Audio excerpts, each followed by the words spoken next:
In 2022, I got back into Yu-Gi-Oh! During the lockdown era, many players had left their hobby to focus on other things, myself included. Why play online? It ruins the whole point of playing a paper trading card game. And so as everything opened back up again, I returned. I joined my locals Discord chat, and I started playing meta top level strategies again. That summer, however, while the rest of my friends went to Chicago to go to the North American World Championship qualifier, I deemed myself not good enough and decided to stay home and watch. And entering into the grand finals, there was this particular individual. He's a 17-year-old kid. He's playing what should have been an absolutely dead deck. And he has a chance to be the youngest US national champion ever. His name was Ryan Yu.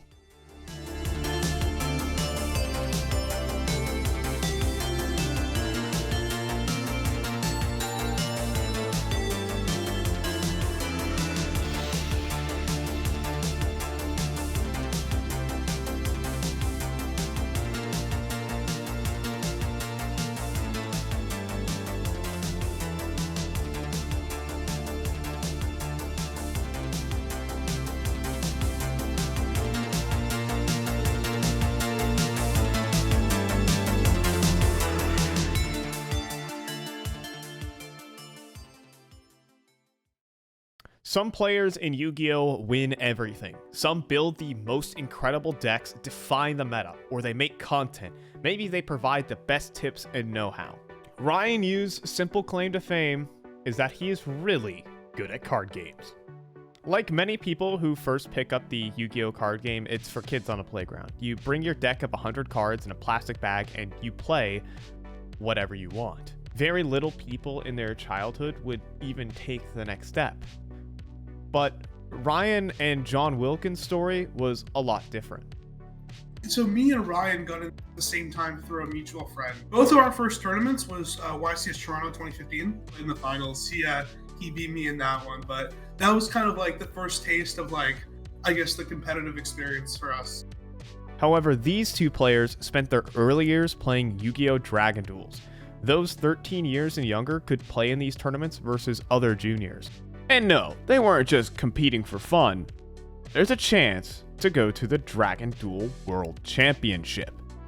Before 2017 Nationals, Ryan basically hadn't played at all. He got top 16 in 2016. He got upset, and so I wanted him to come back into the game. And we're like, Ryan, play 2017 Nats. If you go to Worlds, you got to keep playing. I'm playing Draco Zoo, and he's playing this Pendulum deck. I'm like, Ryan, where are the Zoo cards? He's like, I don't need the Zoo cards. I'm like, Ryan, where are the Zoo cards? So I wasn't really taking that seriously. I was kind of going it's the last year of eligibility for us in Dragon Duel, so I might as well play. But after that, I was kind of planning to not play as much, Yu-Gi-Oh! In general. So we were kind of saying to each other, Alec and I, before the event, jokingly, if one of us qualifies for Worlds, we'll just play Nursburn or something. And I'm cooking. I go 6-1 in Swiss, and I'm like, I'm going to Worlds. Ryan goes 4-3, and he makes day 2. I'm like, yes. I lose in top 8 to Charlie. I'm sick. Ryan wins all the way out with his Zodiac Pendulum combo deck. Just destroys everybody. He beats Charlie in the finals, just whoops Charlie. And I look at Ryan afterwards, and we're like, let's get this Nursburn deck built. So Ryan's off to Tokyo, and he's got some sinister ideas for a 12-year-old. Nursburn is an utter gimmick for those who don't know. The idea is to play a bunch of life gain cards, normal summon the nurse, and then give your opponent a bunch of life points, and with nurse's effects, it turns the life gain into effect damage, and then you kill your opponent. Nursburn is not good, and fortunately for Ryan, it was banned at the World Championship. Life gain cards were not allowed. But that wouldn't stop him. Shrine Guest was banned, and so Ryan's like, let's do Chain Burn. Chain Burn is effectively the inverse of Nurse Burn. It's just good old effect damage with Chain Strike being the centerpiece of the deck. Let's have a little fun, he thought. Welcome to the grand finals of the Dragon Duel World Championship. 3, 2,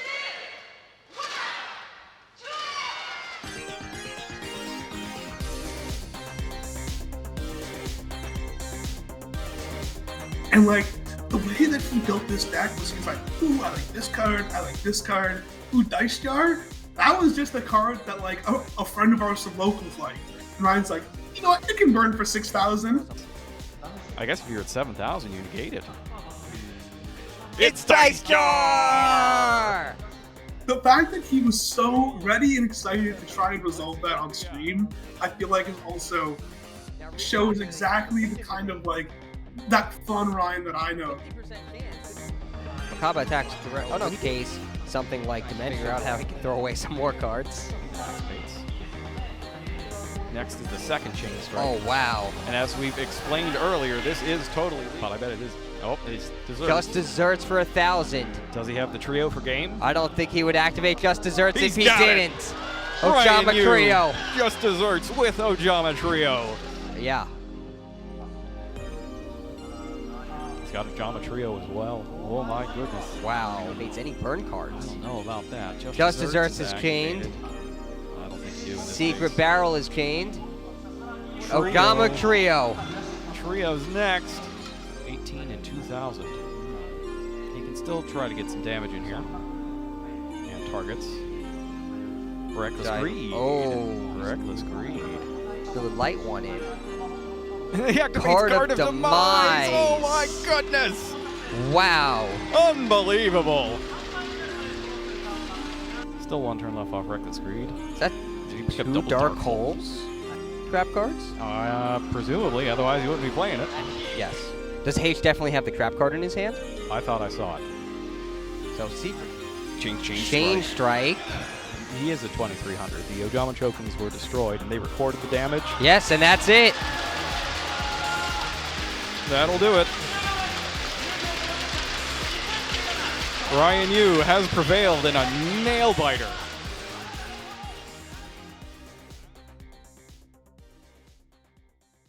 Ryan Yu would become 2017's Dragon Duel champion with Chainburn. For a 12-year-old, it's basically the highest achievement you can get as a player. It's not like he wasn't capable of playing a meta strategy, but he just decided to have fun, and boy did he. However, there's a catch with this World Championship win. A good one. When you win the Dragon Duel World Championship, you are automatically invited to the next year's World Championship as well. So my intention really before Worlds was just, okay, I'm going to have fun playing this troll deck.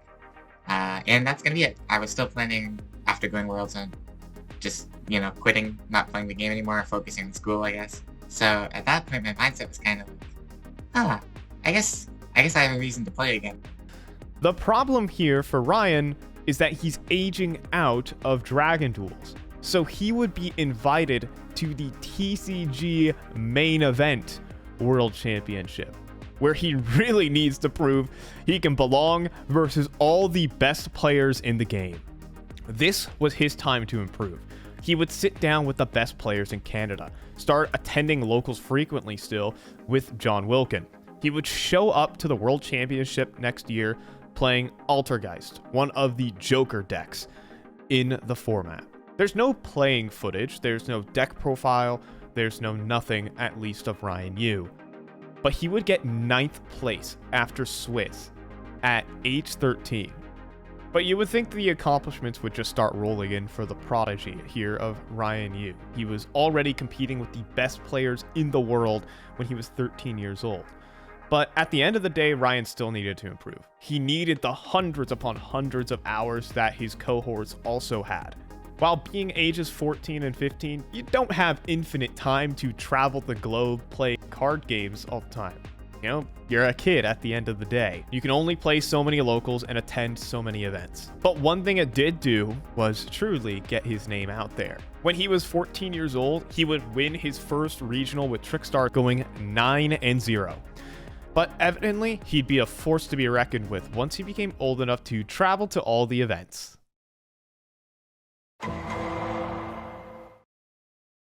Right before we went into lockdown, a pivotal moment in Yu-Gi-Oh! History happened.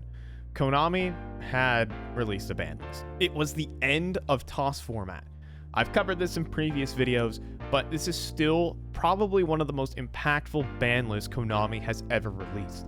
Basically unprinting the last year of gameplay. Many people lamented. There were tons of Sky Striker apologists around the world. Manav Dawar had topped over a dozen events with this deck, for example. And many players had dedicated so much time to learning the ins and the outs and becoming an expert at control-based strategies. But it's finally over. It's time to give up the control sticks and play a real combo deck. So as we entered into lockdown, this is the reality we just had to deal with. Ryan Yu thought otherwise. During the lockdown era, a whole host of third-party organizers would put up remote events to try and capitalize on the big vacuum now that we're in lockdown. One of the most prestigious of these would be the Luxury Gaming Championship Series, a tournament series with massive prizing and the best players in the game competing in it. And for the second edition of the tournament in May of 2020, at age 15, Ryan Yu would do the unthinkable. Your hand's honestly not even that good, to be honest. I do get confidence cycle and no hand traps. Like, this hand, everyone look at this hand. Everyone look at this hand. This hand is going to break a full rock board. So, we have Boral Savage, IP Masquerena, Herald, and Kokomero with the Block Dragon, all of that. I probably would have just normal summoned the Rose and attack Herald. What do you think about doing that? Is the reason you didn't do that because you wanted to resolve Hayate? I needed my Sky Striker Link to stay on the field because my win condition was getting to Shark Cannon to banish his Block Dragon Engage, so I could outgrind him. I needed the Rose to go through without getting IP, which is why I desired first Force Negation. But yeah, you hit multi-roll here, which is actually fantastic. Multi-roll is like, it lets me do the Shizuku play in enemies where I can add the Shark Cannon and then enemy set. Yeah, so I'm just gonna multi-roll for Ray here. Then I'm free to attack the Guardian with Ray. To make Kagari Widow Anchor in battle phase to clear all his monsters. And then the Shizuku is going to be my fourth summon here, which is perfect for just playing around anything. So you still have 4? Yeah, that's just game. Holy shit. They're just like... I just get to reset Shark Cannon and Widow Anchor here, and that's it. Ryan would send shockwaves through the community. He played out of his mind in this tournament, with a deck that had basically every redeeming factor taken away from it. Without these unfair tools at the Sky Striker deck's disposal, one misplay could cost you the game instantly, especially with newer decks being faster and more explosive to capitalize on these mistakes. And while the community obviously recognized his talent, he just couldn't push himself into the top level column. Around like, I don't remember exactly the year, but I think it was a little bit after COVID or before COVID, where he would enter like 5 or 6 YCSs and he wouldn't top them at all, but he would be out here like winning regionals, right? And obviously in my head, I knew he was good enough to top YCSs, and he tells me too, right, that he has like some tournament nerves, or like he thinks that, you know, oh, people are better than him, and that makes it so that he feels discouraged to play. He would sink thousands of hours playing online Yu-Gi-Oh, but just couldn't make it happen in these events. The remote YCS in 2021, the one that Pac won with Crankers, I played in that with Sky Striker, and I went 9-2, which is the topping record for that, and barely bubbled, which, I mean, it sucks, but it's Yu-Gi-Oh! But at the time, it was something that really demotivated me again, because I was putting in what I thought was a good enough amount of time to have, like, decent results. At that point, I was mentally prepared, kind of, to just quit Yu-Gi-Oh! Forever. And soon, for high schoolers, as we exit lockdown in 2022, schools began to return to normality. Students would return to campus, and so would Ryan. Incredibly, he's a normal human being. As Ryan was distancing himself from the game and focusing on real life, college, friends, and other, an old friend had to drag him back in. It was funny. I messaged my mom or something to let her know that Nats got announced, and my mom was like, she's super supportive. She just booked it without asking me or anything. If I wanted to go, she just was like, yeah, okay, sure. So that was kind of a surprise to me, like a good one, because I thought it would be nice to kind of go to one event at least before quitting the game permanently, and like at least have the experience of going to an event one more time. And so it would be one last ride for Ryan Yu. Show up, attend with some friends, do a little preparation here and there. It's just a victory lap for old time's sake. He would assemble a testing group with YCS Portland 2019 champion Brian Chen and Kenny Nguyen to cook up what our good friend Jonah Singer would call playing his little Sentuki, his little Sky Strikers in the corner, just having. So 17-year-old Ryan Yu would roll up to the North American Championship. 2,000 players in attendance.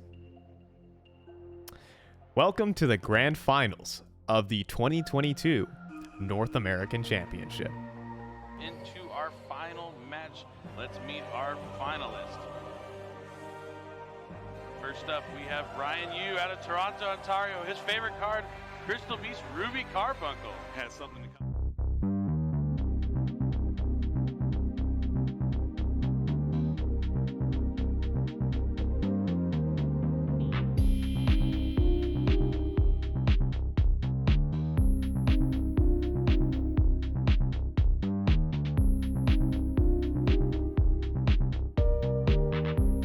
On the table. He's got the dragon circle. And he does. He does have the dragon circle.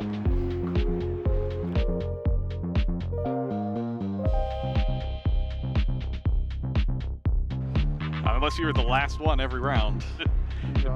Hansel on Swords. Oh, main deck rivalry of the Lore Lords. That's wow. That's gonna stop the Sky Striker Ray and. Before the main phase, before he can summon that Ray and use the quick effect distribute.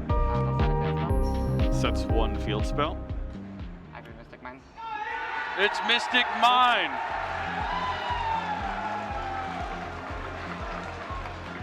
Yes, Ryan has Mystic Mine up, but in this game state he is now put into Perpetual Zugzwang. Ryan cannot truly use his Sky Striker cards while under Rivalry of the Warlords, and the only main deck out to Rivalry of the Warlords is Sky Striker Maneuver Afterburners. However, to get its bonus effect, it needs to get 3 spells into the graveyard. Ryan hopes to buy himself time with his Mystic Mine in order to execute this plan. The problem is, Hansel knows this and is not going to let Ryan break free. If Ryan puts 2 cards face up on his side of the field, Sword Soul Blackout will be able to destroy those 2 cards, including the Mystic Mine in the process. And then Hansel, building up a 6-card hand, will easily be able to overflow into a huge swing of resources. And expertly knowing Afterburner's condition, once he sees spells hit the graveyard, he decides to tribute set his monsters, taking away the ability of Afterburners to destroy a spell trap. Ryan cannot play a card because of Blackout, and Hansel will not let him get to Afterburners. And eventually here for Hansel, he can remove the Mystic Mine by using Heavenly Dragon Circle to tribute one of his monsters off the field, which will equalize the monster counts at 0. Then Mystic Mine destroys itself, allowing himself to play. Hansel executes this sequence perfectly. Hansel wins game 1. Oh, a handshake there after game 1. Trigger goes first, and the main phase. Attack for game. That's 15, 15, and 15. That's enough. Yeah, Ryan really respectful with the hand. Play. Draw phase, do you have anything that is spell speed 2 or higher? Ryan knows what that means. Anti-spell fragrance. Unless he... We're gonna change Rivalry of the Warlords, and that's it.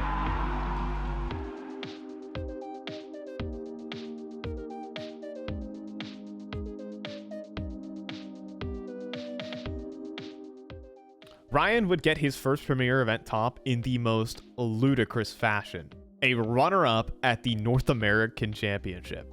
It's definitely a placing I'm more familiar with now, and it's one of the most, like, not rage-inducing, because you don't really get mad over Yu-Gi-Oh!, but, like, really makes you a bit spiteful to want to try to get the win. The events grind was back on the table for Ryan. Next would be YCS Niagara, and Ryan stayed on the lookout for new decks to beat the meta. I didn't really know what to play for Niagara, but I was looking at what decks were available, and I kind of wanted to play something rogue, because I think it's kind of fun to play something rogue and try to top a premier event. There's something satisfying about beating people when the deck is bad compared to when the deck is good. I was looking at the decks available. I was like, okay, Tyrion Spider can maybe be the meta. So what's the meta called? Exorcister.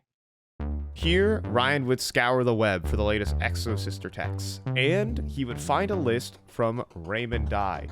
He'd reach out, and quickly they'd team up to try and build an Exo Sister deck for YCS Niagara. Let's just say it went a lot better than as planned. Alright, what's up, Ryan? What'd you do today? Hi. I played Exo Sister. It was the worst deck in the room. Alright. I got second place after Swift. Ryan Yu would now score his second premier event top, now going back-to-back for the 17-year-old. And it also made me feel nice, like, kind of, okay, Nats wasn't a fluke, right? Like, I got second at Nats as my first top, and then right after, I was able to get top 32 at Niagara. And what's even better is Ray won with the Exo Sister list, which is just crazy.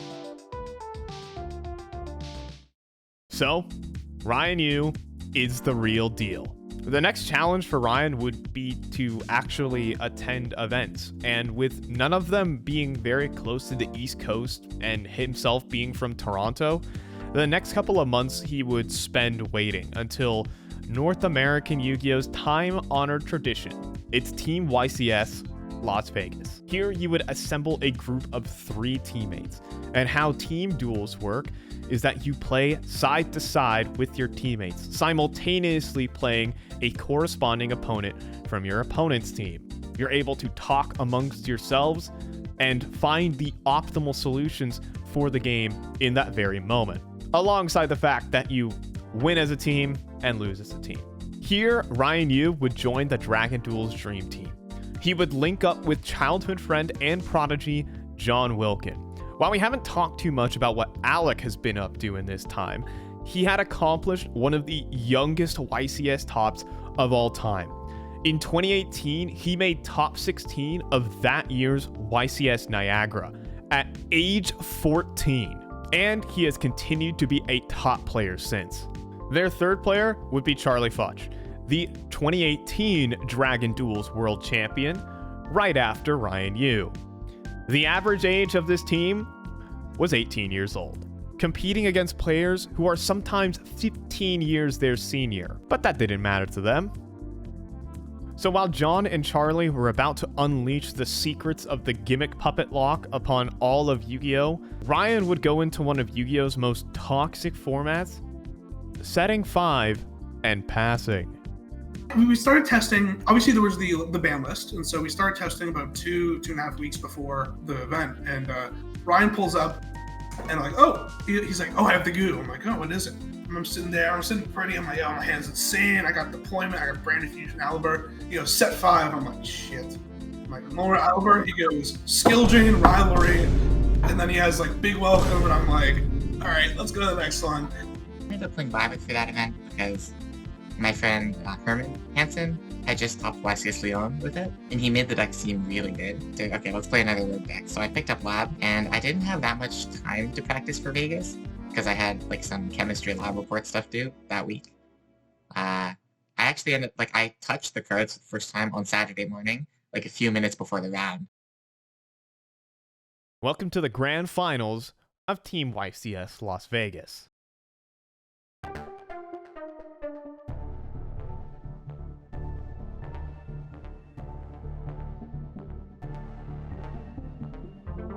About the added vulnerability to diablosis. You hear John calling out the tech cards and seeing win without playing any spells or traps? If they have Seer Mode in their deck, maybe, but unlikely since you need your normal summon. But yeah, he's going to need some sort of monster to deal with the shape. At least one of this is where the decision comes where you want to play cards in your hand that you can use on your opponent's turn. Something like that's about to be 9, I think. He's close.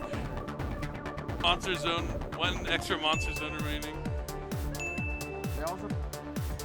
Couch piloting his deck to perfection. He looked like he was about to lose that game. He did also lose the last 2 rounds. Big Welcome Labyrinth is going to summon Lady from the deck to the field. Win the whole tournament. Alright, Aluber adds. Oh! Aluber for Branded Fusion, but Couch has Ash Blossom and Joyous Spring. So the shifter definitely. Wow. Forget how much life points. 500, I think. It's either 500 or 600, but I think it's 500. But he has Nibiru. He has Nibiru. Oh, it's that not over was yet. what he needed. He indeed can attack. Lavillion can't attack, but Albion can. So that's 3,000, 3,000, 28. And a game that looked unwinnable for John is turned around by Nibiru. Wow. And now they're going to a game number 3. All right, now we're jumping in to look at what's going on here in Charlie's game against Alexander. It looks like Charlie is in rough shape. And if Alexander wins this game, he will be taking the match. It looks like Ryan's trying to compulse this to Rise Heart, and then that prompted Silverman to change Forbidden Lands. It's one of the best cards, I think, in the Kashira deck because it helps you. So what's the birth, allowing him to normal summon Fenrir without tribute. Wanting to keep him off of Rise Heart. He did get all his zones locked out, Rise Heart.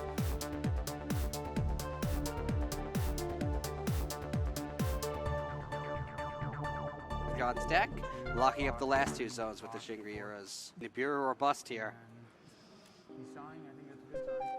Yep, that's it. That's it. That's the handshake.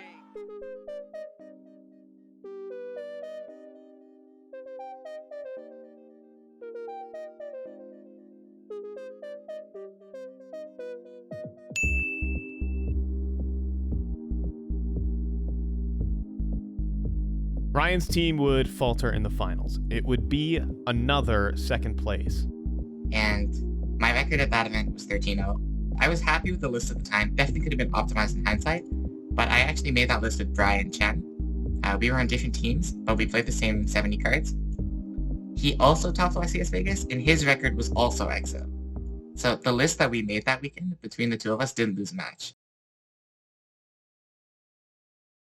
In the interim between the national season, Ryan Yu was attending a Toronto regional where he ran into his YCS Niagara testing partner, Raymond Dye. But we were just chatting at that regional, and he mentioned that he was going to do the World Tour. And I think, like, he said offhand, I think, like, to this day, I don't even know, like, if he was, like, joking or not. But he said, like, oh yeah, if I win, I'll take you. And I was like, oh yeah, sure. But at the time, like, I didn't put too much stock into it, right? I was kind of like, okay, I couldn't even tell if he was joking or not. You know how sometimes, like, social situations, like, you don't really know, but you can't really ask? I watched Ray on Twitch qualify, and I was like, so it's kind of in the back of my head now, like, I wonder if he's actually going to ask me, right? I thought it was just, like, an offhand joke, right? Like, I would assume that he's picking 2 of his, like, close friends from Michigan or something, and I would, like, happily root for him still. But then he asked me. He ended up asking Jesse as the other person. You know, not a bad pick, like the best player in the game. So, makes sense. And so it's time to enter Ryan Yu's Master Duel era.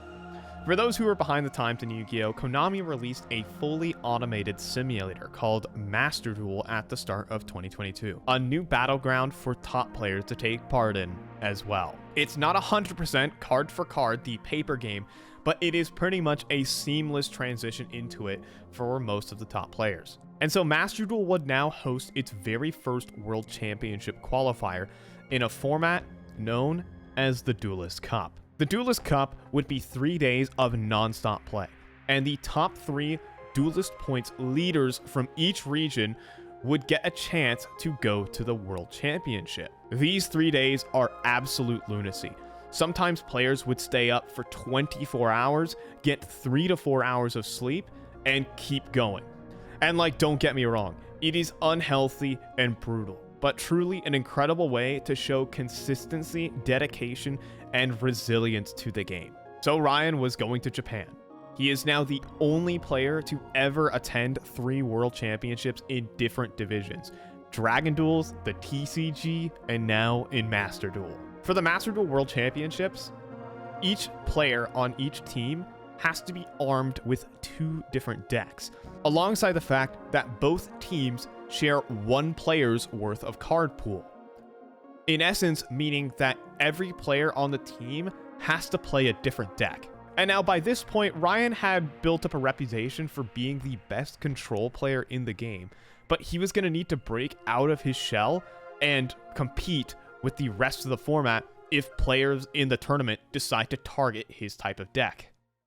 My decks were Dragon Link and Labyrinth, and this might be kind of surprising, but the first deck that was assigned to me was actually Dragon. So here's the order of way that things went. So firstly, Jesse said It was like really funny. I think Jesse sent a message to the group chat or something. He said, "I'm playing tier," and obviously no one is going to object to that.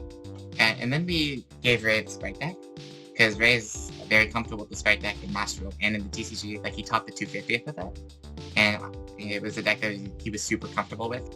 And then our rationale was we wanted me to have a deck that I would play most of the time, right? But my third deck needed to be something that I could like default to, because game 1 of each set in Master Worlds, you don't know where the tier player is. So all 3 of you have to play a deck that can beat tier. And we decided that the third best deck in the format was Dragon, the third best deck that had a good tier matchup. So that was all 3 of our primary decks. And then we picked decks secondary that we could switch to when we thought we would get hit with a bad matchup for the primary. And it was a bit scary for me at first because I didn't have much experience with Dragon Link, but we kind of all agreed as a team, like, okay, if you can learn this Dragon Link deck, this is going to be the most valuable asset for the team. So I just started grinding Dragon Link. Ooh, to shorten this segment down, welcome to the grand finals of the Yu-Gi-Oh! Master Duel World Championships. Each team will play 3 rounds, each one versus a different opponent. Players are able to switch decks between their matches as well. In round 1, Raymond Dai gets off to an amazing start with his Sprite deck, assembling an overwhelming field versus Joshua. Ryan Yu is forced to go second into the best deck, Tearlaments, and while his Dragon Link strategy has a tenable matchup, with the hand he's been given, it's not enough to slow it down. And Jesse Cotton has to cue his Tearlaments strategy, going second into the literal Tearlaments counterpick, Exo Sister, the anti-graveyard deck. Emra is able to win his matchup after setting up an unbreakable field. 2-1 to Snipe Hunters after round 1. However, round 2 is about to flip the other way. Jesse Cotton gets his Tearlaments mirror match, and after a Max C, is able to absolutely disassemble all of Quantel's resources while going second, basically putting him on 0 cards. Jesse Cotton is the one person on Earth you would want in a Tearlaments mirror match, having probably logged over 1,000 matches during his TCG dominance. And Raymond Dai is out having some fun versus Emra's Labyrinth deck. Ray's Sprite deck, we identified was really bad into trap strategies. And here's where like the metagaming of the format kind of comes in. We gave him a Swirtle deck with main deck Rebirths, Lightning Storms, Feather Dust, like basically just an anti-lab Swirtle deck. And that was actually like an idea that I think we're still very proud of. Because you can kind of have to make reads or predictions like what your opponent's going to cure, right?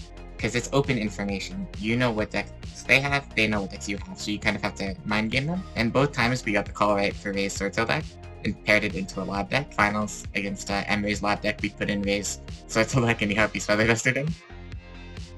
However, this time around, Ryan Yu draws a bad hand into Joshua Schmidt's Max C. And quickly, Joshua accrues so much advantage, he simply can't come back. The score is even, 3-3, heading into the final round. Jesse Cotton matches up versus Joshua Schmidt in a battle of the titans for sure. Ryan Yu will face down Emra, and Raymond Dai takes on Quantel. To make life even worse for Ryan, he gets another terrible matchup in the form of Exo Sister, with extremely strong matchups versus Tearlaments and Dragon Link, but kind of struggling versus the rest of the field. Ryan has gotten unlucky 3 times in a row, and, well, in Ryan's game, he's able to drop down a Max C. Emra sets 3 cards, but still has his normal summon available. He talks to his teammates about whether he should commit to it. It's an Exo Sister Sophia, which allows him to draw 1 card. And the 1 card he draws, Ryan simply can't take it. He has a Called by the Grave, but with 3 Exo Sister monsters, if a card is moved from the graveyard, they all rank up into XYZ monsters that further shut down the graveyard. But if he lets it resolve, it's unlikely he can play through the 3 back row without giving his opponent an insane amount of cards off of the Max C. And he still has to play around the Exo Sister monsters effects. It is simply untenable. In the meantime, Joshua and Jesse are locked in a multi-turn battle. It is hard to tell who even has the upper hand. However, Raymond was forced to go second into tier limits, with no Maxi and little to stop Quantal. And there you have it. Quantal Think has done it for the team. Snipe Hunters, the European representatives, are your first ever Master Duel World Champions.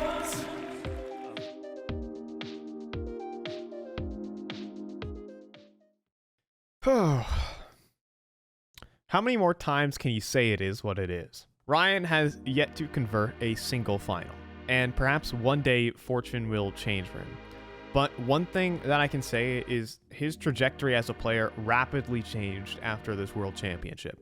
He would be forced to learn the ins and outs of the Dragon Link strategy, an extremely versatile, complex combo deck, to where if piloted to true efficiency is easily one of the strongest decks in the game, but also one of the most difficult. That's the type of gameplay that Ryan enjoys. You can open hundreds of card combinations in Dragon Link into hundreds of different fields. You have unique games all the time, tons of different interaction. Ryan Yu thrives in the complexity of that. And so he would take this deck to YCS Vancouver for his next TCG event. And he would go 9-0 in Swiss, if not for him playing Jesse Cotton in the final round of Swiss, to where he conceded against his World Championship teammate. He would fall in the top 32 eventually, but the most important thing is that a player with his stature was a one-trick no more. There are many players known for their mastery of a particular deck, like Manav Dawar topping a dozen events with Sky Striker, or Jesse Cotton winning 2 YCSs with tier limits. But being able to be bigger than the deck that you play is the mark of a great player. In October, it was Ryan's turn to run the Duelist Cup finally. After being invited to last year's World Championship, might as well get some reps in. And so 3 days of dueling later, Ryan would place 3rd place worldwide. In December, he would have another chance. And after another 3 grueling days, this time, bang! 1st place with over 10,000 duelist points separating himself from 2nd place. Absolute dominance. In March, the real deal would go down again. World Championship qualification on the line. And so, after 3 days, the results were in. Ryan Yu would annihilate the standings. He would get himself to 86,000 duelist points, a Duelist Cup record, a win-loss differential of over 80 games. Assuming that he played 5 games every hour, he maintained a 65% win rate versus the best players in the world. He would beat out the rest of the competition by over 10,000 rating. It wasn't even close, with thousands of other players also in the running. Oh, and I lied. It was the World Championship qualifier for everyone else. Ryan Yu was already invited for attending the last World Championship. Everyone was fighting for their lives. For Ryan, it was just Tuesday. And if you want to compare his overall performance to something like chess, Magnus Carlsen is the best chess player in the world. If we split his lifetime draws into wins and losses just to make this math a little bit easier, Magnus Carlsen has a 63% win rate. Ryan Yu, over the course of a theoretical 300 games, had a 65% win rate. Magnus Carlsen has been the undisputed best chess player in the world for the last decade. Now, yes, Ryan's performance is a smaller sample size, perhaps just 250 games. But you could say that Ryan Yu performed better than Magnus Carlsen. Now, he's attending the World Championship for Master Duel once again. Likely with the same team, but we'll see. As of recording, yet to be decided. So let's not go 0 for 4 in finals this time around, shall we? Kind of bringing this one back around to the start. Some Yu-Gi-Oh! Players win everything. Some build the best decks, define the meta, make content, share the best know-how and tips. Ryan Yu's claim to fame is being really good at card games. Thanks for watching. Thank you so much to everyone that I interviewed for the material in this video to make sure that I'm talking about what I'm talking correctly. And once again, thanks to the Patreon for keeping this going. Galzo, Cole Popovich, Endgame, Michael Morales, Greek Eyes Restrict, and Zach Jones. Thank you guys so much for continuing your support for the channel, and hopefully we can get a few more in here. On that note, folks, peace.